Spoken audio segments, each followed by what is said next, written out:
દોસ્તો જય અલગધણી, જય અલગધણી, જય અલગધણી. દોસ્તો, આપણે ઘણા સમયથી સંતોને મહાપુરુષોની વાતને વાગોળતા આવીએ છીએ અને વાગોળતા રહીશું. એ તો બરાબર છે, પરંતુ મારી આપ દરેકને એક સંદેશ છે મારો કે પરમાત્માની વાતને જો સમજવી હોય તો પહેલો પાયો એ છે કે આપણી પરંપરાઓને તોડવી પડશે. આપણે આપણા વડવાઓની, આપણા મહાપુરુષોએ જે મને તમને રાહ બતાવ્યો છે એ રાહને સ્વીકારવા માટે મારે ને તમારે આપણા વડવાઓ જે કરતા આવે છે એમ જો આપણે કરે જવું હોય તો મહાપુરુષની વાતને કોઈ દિવસ નક્કી નહીં કરવાનું કે સમજાશે.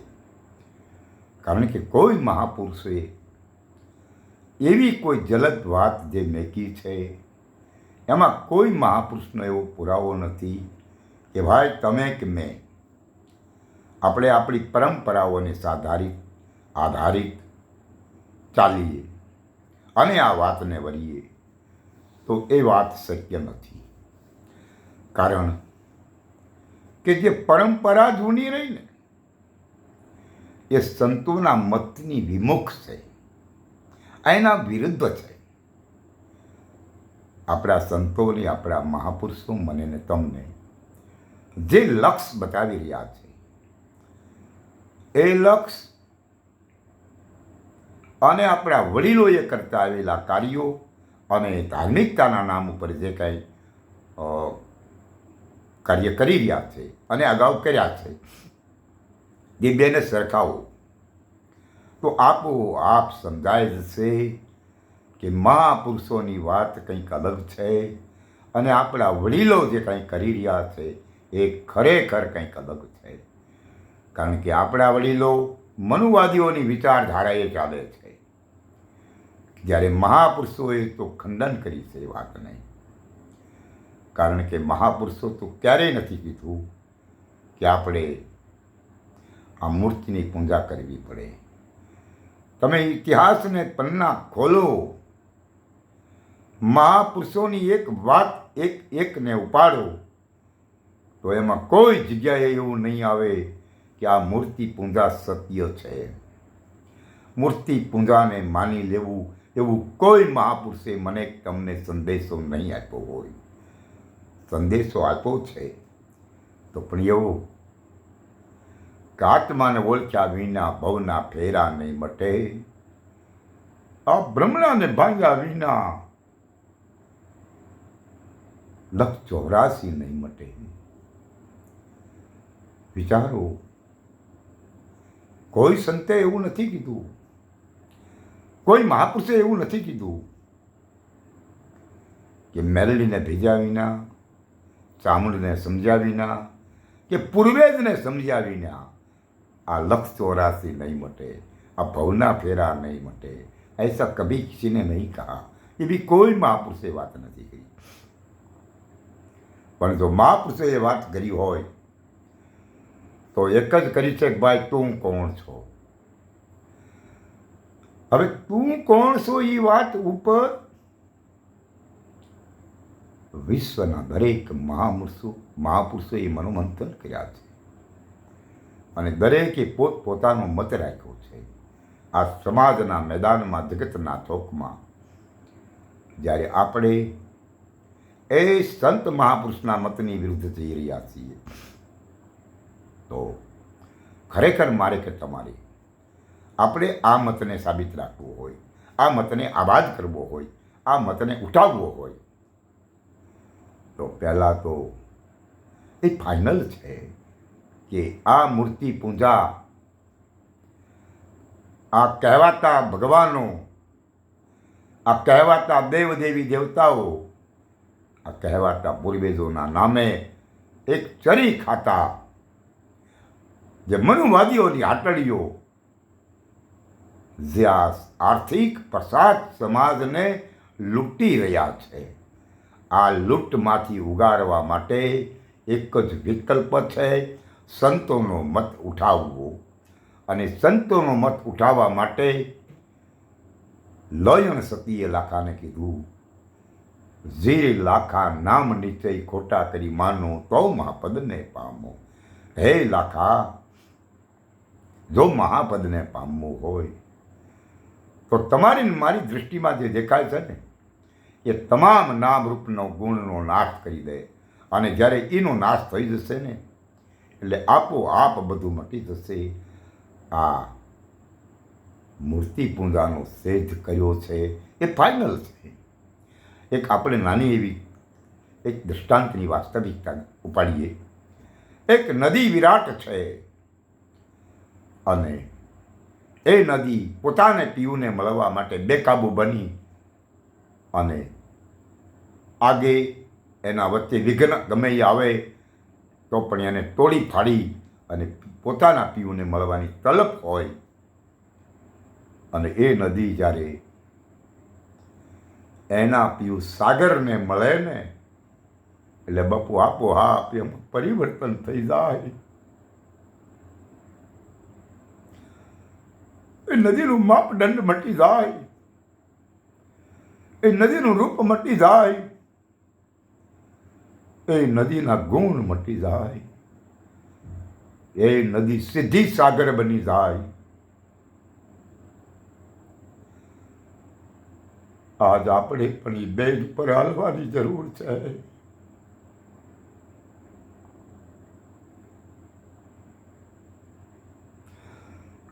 નદી જો સાગર બની શકતી હોય તો હું ને તમે સંતોની જે વિચારધારાને ઉપાડીએ, શું ન બની શકે? પણ વાત એવી છે કે આ મનુવાદીઓએ જે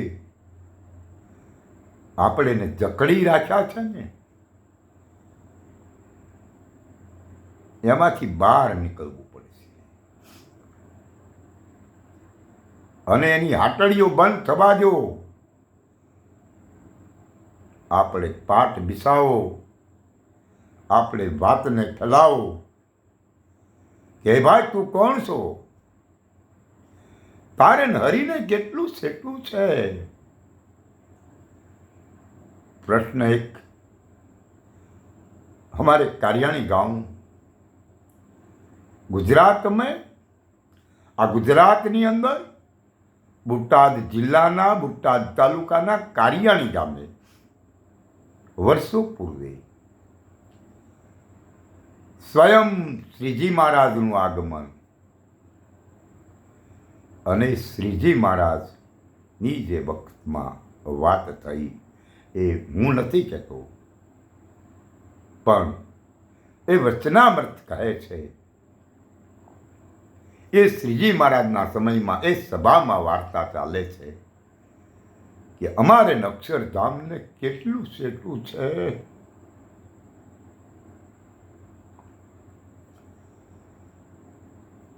ભક્તરાઓ પૂછે છે,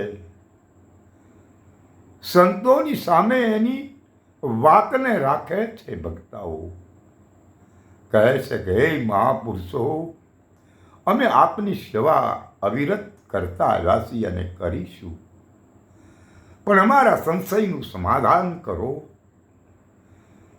અને અમારો એ સંશય છે કે હે મહાપુરુષો, અમારે અક્ષરધામને કેટલું કેટલું છે.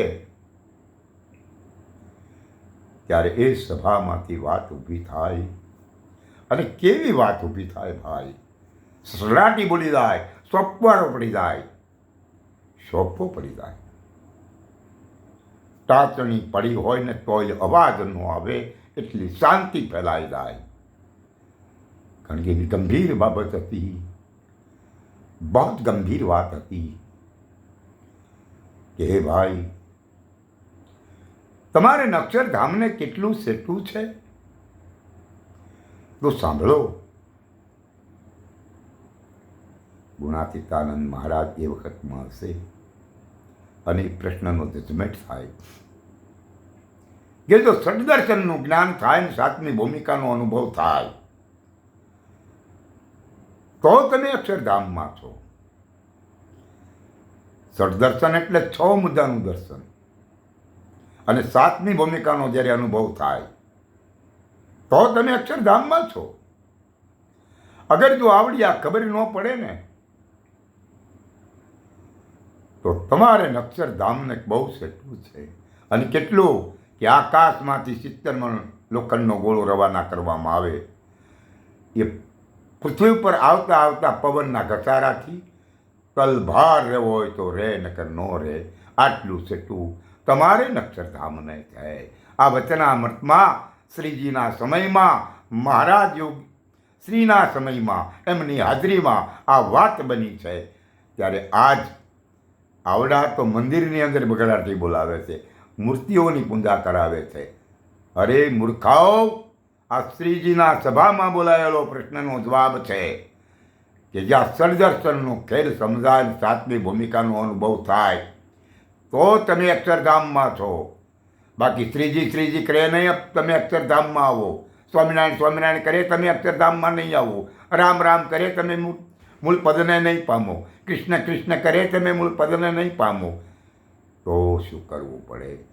એક જ કે તું કોણ છો, એટલે કે હું કોણ છું, यही વાત સમજવી જરૂરી છે.